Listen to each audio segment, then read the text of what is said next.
Hey there, buddy. CFL Jim here to give you the Week 15 breakdown of the wonderful CFL action we had. Let's get into it, shall we?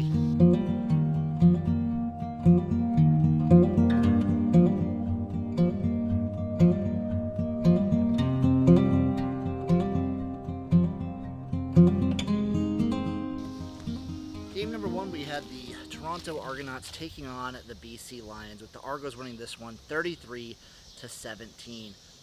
What did I say last week? I said Chad Kelly needs to take control of the ball a little bit more, be a little bit safer. What does he do?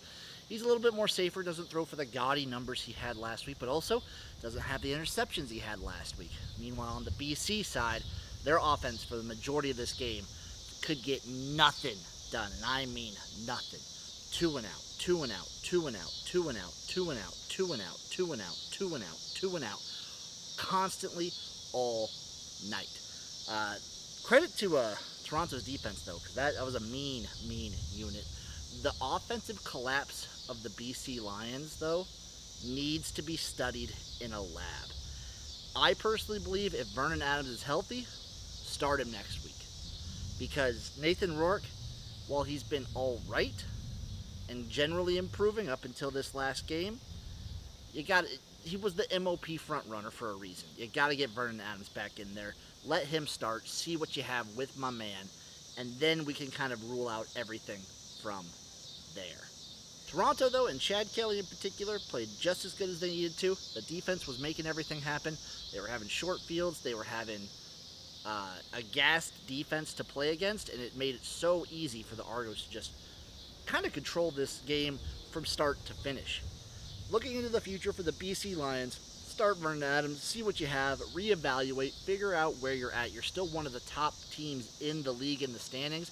You have a lot to play with right now. You're going to make the playoffs. And now this is kind of figuring everything out, retooling things so that you don't just get beat the second you go into the postseason. For the Toronto Argonauts, once again, you're playing at a nice level. Keep this going. You've had trouble sustaining this, but now you have your quarterback in. You have dudes. That defense is mean. You have one of the best special teams units in the league. Keep this momentum going, and you will find yourselves in a very nice situation. Game number two, we had the Ottawa Redblacks taking on the Hamilton Tiger Cats, with the Ticats winning this one 37-21. And just when you count the Ticats out, I had them at the bottom of my power rankings for the last few weeks. This is when they get a team. This is when they surprise you, and they dominated. This wasn't even really close.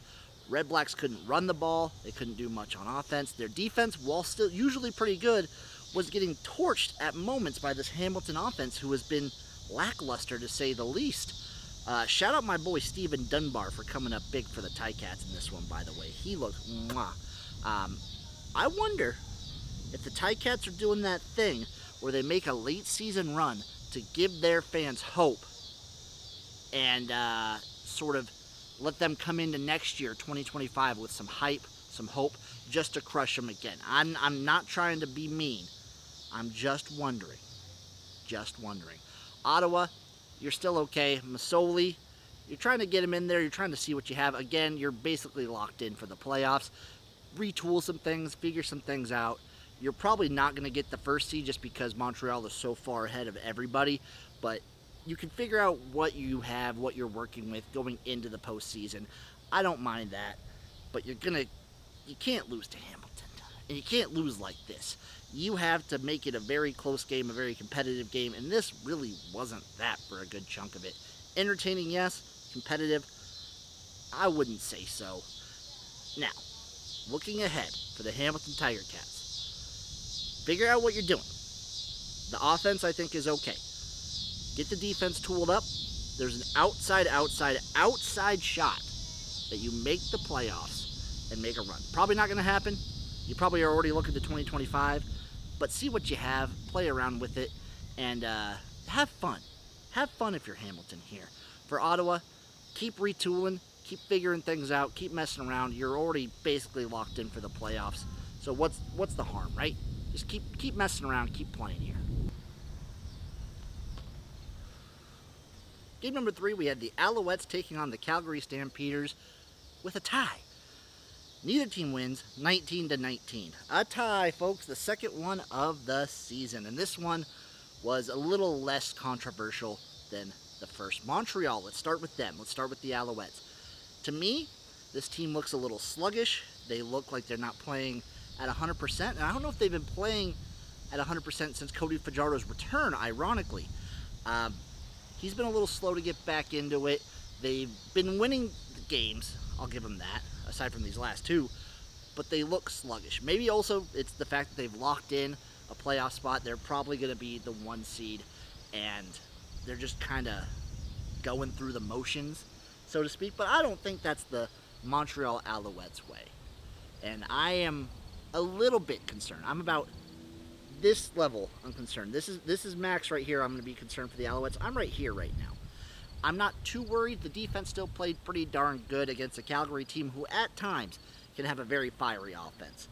But offensively for the Alouettes, you need to do a little bit more.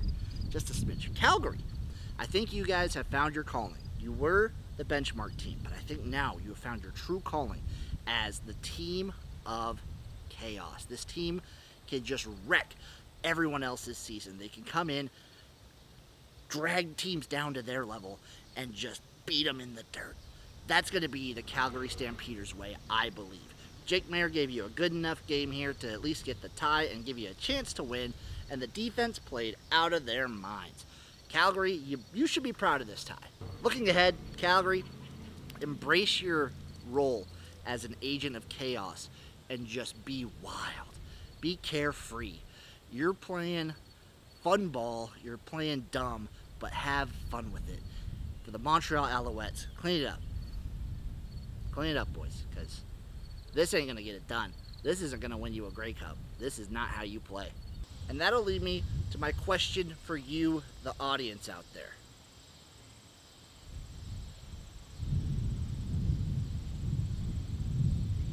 What's going on here?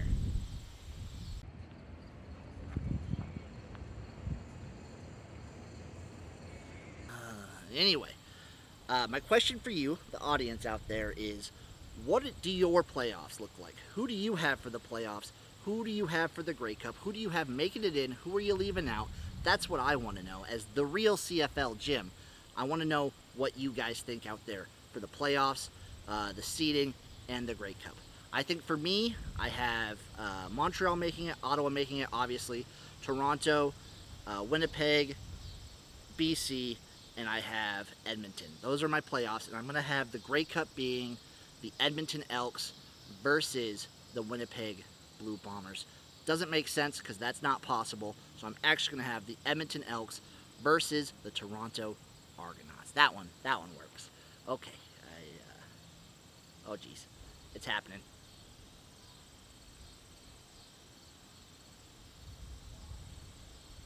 Help me. Well, where am I? What's going on? Oh, what? What is this?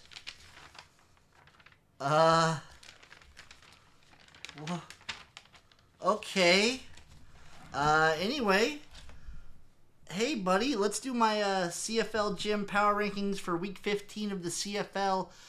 From me, CFL Jim, to you, the CFL fan in the CFL sphere. Let's talk about it. At number 9, I'm still going to have the Hamilton Tiger Cats. They're still the worst team in the league as far as I'm concerned. A win's nice, but still. Number 8, I'm going to put the Saskatchewan Roughriders here. They didn't play, but they've been stinking. They've been on a downward slope right now. I'm waiting for them to kind of hopefully get back on the uptick, but I don't know if I believe anymore. I'm just all out of faith.